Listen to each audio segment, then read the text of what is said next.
आदाब। बातें मुलाकातें में आपका स्वागत है। मैं हूं आपका होस्ट मोहम्मद अफजल खान।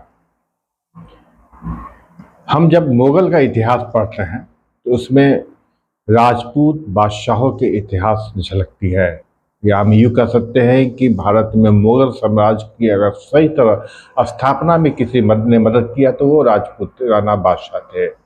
अकबर हुमायूं के बाद अकबर जब गद्दी में बैठा तो उसने समझ ही लिया कि अगर हिंदुस्तान में हुकूमत करनी है तो किसी एक कौम को लेकर चल रहा होगा।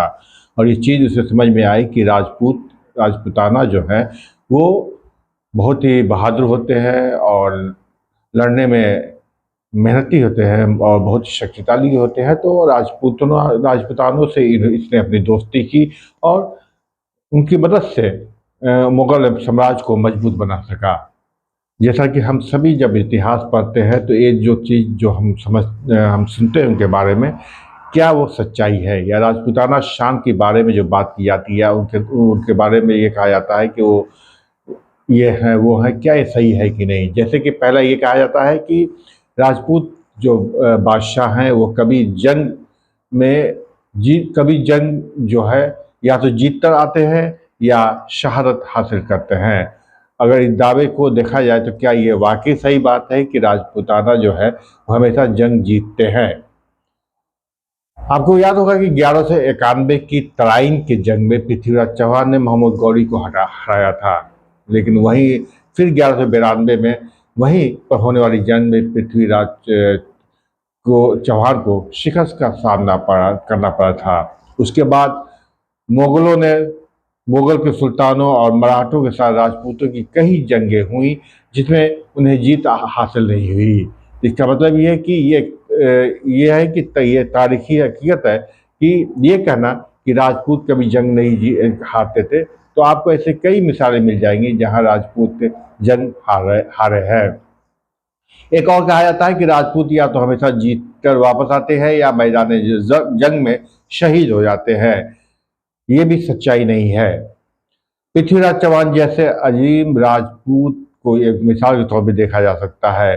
वो दूसरी लड़ाई में मोहम्मद गौरी ने उन्हें कैद किया था, तो यानी पृथ्वीराज चौहान को भी शहादत हासिल नहीं हुई थी। महाराणा प्रताप को भी हल्दी घाटी में अकबर के हाथों शिकस्त का सामना करना पड़ा था और वो चेकत नाम के घोड़े पर बैठकर फरार हो गए थे। औरंगजेब के ज़माने में भी महाराजा जसवंत सिंह थे और उन्हें भी हार तस्लीम करनी पड़ी थी। तो ये बात बिल्कुल एक फसाना है कि राजपूत या तो जंग में जीत कर हाथ आते हैं या फिर वो शहीद हो जाते हैं। राजपूतों के बारे में एक कहानी और है कि जब वो एक बार किसी को वचन यानी वादा कर लेते हैं तो अपनी जान देकर उसे पूरा करते हैं और कभी किसी को धोखा नहीं देते हैं।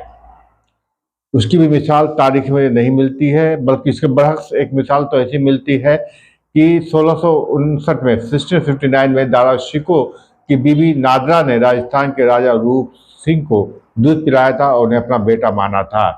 कहा जाता है रूप सिंह ने इसी नादरा को धोखा दिया था और औरंगजेब के कहने पर रूप सिंह ने नादरा के बेटे सलमान शिकोह को कत्ल कर दिया था।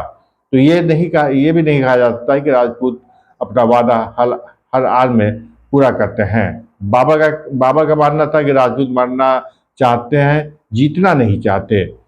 तारीख में ऐसी बहुत सी कहानियां हैं राजपूताना शान के बारे में, जो कि बस एक हम कह सकते हैं कि कहानी है, फसाना है, हकीकत के सो कोई वास्ता नहीं है। अब बाबर का ये बात सही लगता है, राजपूत मरना जानते हैं, जीतना नहीं जानते। और आप जब से मुगल आए उससे पहले आप देखिए कि राजपूत बादशाहों के जो युद्ध है उन्होंने वाकई बहुत कम जीता है, बल्कि वो ज़्यादातर गुलामी ही रहे। मुगल साम्राज्य इसकी सबसे बड़ी मिसाल है।